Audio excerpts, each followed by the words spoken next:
Sir నమస్తే అండి. Sir ఈరోజు అందశ్రీ గారు మన మధ్య లేరు.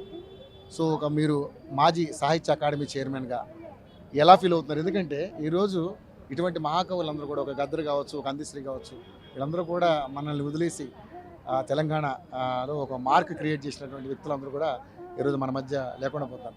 సో వాళ్ళు లేని ఈ రోజుల్ని మనం ఎలా చూడవచ్చు? అందశ్రీ మరణం పూడ్చలేనటువంటిది. మీరు అన్నట్లుగా ఈ దశాబ్ద కాలంలో జరిగినటువంటి ఒక మర్చిపోలేనటువంటి బాధాకరమైన సంఘటన ఏంటంటే, అరుణోదయ రామారావు కన్నుమూశారు, గూడ అంజన్న కన్నుమూశారు, ప్రజా కవి వాగ్గేయకారుడు గద్దర్ కన్నుమూశాడు.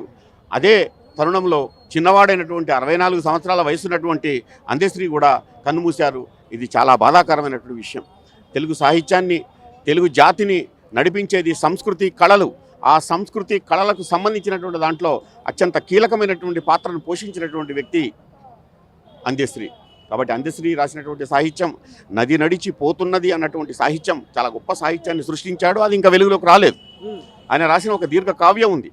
ఆ దీర్ఘ కావ్యం ఏంటంటే నది నడిచి పోతున్నదోయ్ అన్నటువంటి కావ్యం. ఆ నది నడిచి పోతున్నదోయ్ అన్నటువంటి కావ్యాన్ని వెలుగులోకి తేవాల్సిన అవసరం ఉంది. ఆ కావ్యాన్ని రాయడానికి ఆయన చాలా నదులను తిరిగి చూశాడు. ఆయన ప్రపంచ నదులన్నీ చూశాడు, వీక్షించాడు. ఆ అలల పైన తన యొక్క కళలను మొత్తం రాసుకుంటూ పోయాడు. మానవ జీవన పరిణామ క్రమానికి సంబంధించిన విషయాలు మొత్తాన్ని కూడా ఆయన ఎలుగెత్తి చాటాడు. కాబట్టి అందశ్రీ ధన్యజీవి. అందశ్రీ తెలుగు జాతి మర్చిపోలేనటువంటి మహోన్నతమైనటువంటి మనిషి. కాబట్టి అందశ్రీకి జోహార్లు, జోహార్లు, జోహార్లు. సో మానవ సంబంధాల మీద కూడా చాలా అద్భుతమైనటువంటి పాట రాశారు. ఈ తెలంగాణ జాతీయ అంటే ఈ తెలంగాణ రాష్ట్ర గీతంగా కూడా ఒక అద్భుతమైన పాట రాశారు. అదేవిధంగా తల్లి మీద ఒక మంచి పాట, ఇలా చాలా ఆయన రాసిన పాటలు అన్నీ కూడా చాలా అద్భుతమైనటువంటి పాటలు.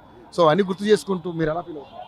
ఇప్పుడు మానవ జీవితం మర్చిపోలేనటువంటి అనేక అంశాలు, నిత్యం మనం ఎదుర్కొనేటువంటి అంశాలు, అనేక రకాలైనటువంటి అంశాలని కవి రాశాడు.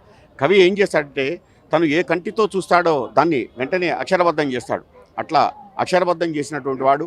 అట్లాగే మానవ జీవన పరిణామ క్రమానికి సంబంధించినటువంటి అనేక విషయాలను, అనేక అంశాలను తన కావ్యం ద్వారా, సాహిత్యం ద్వారా తెలియజేసినటువంటి వ్యక్తి అందశ్రీ. కాబట్టి అందశ్రీ గొప్పవాడు.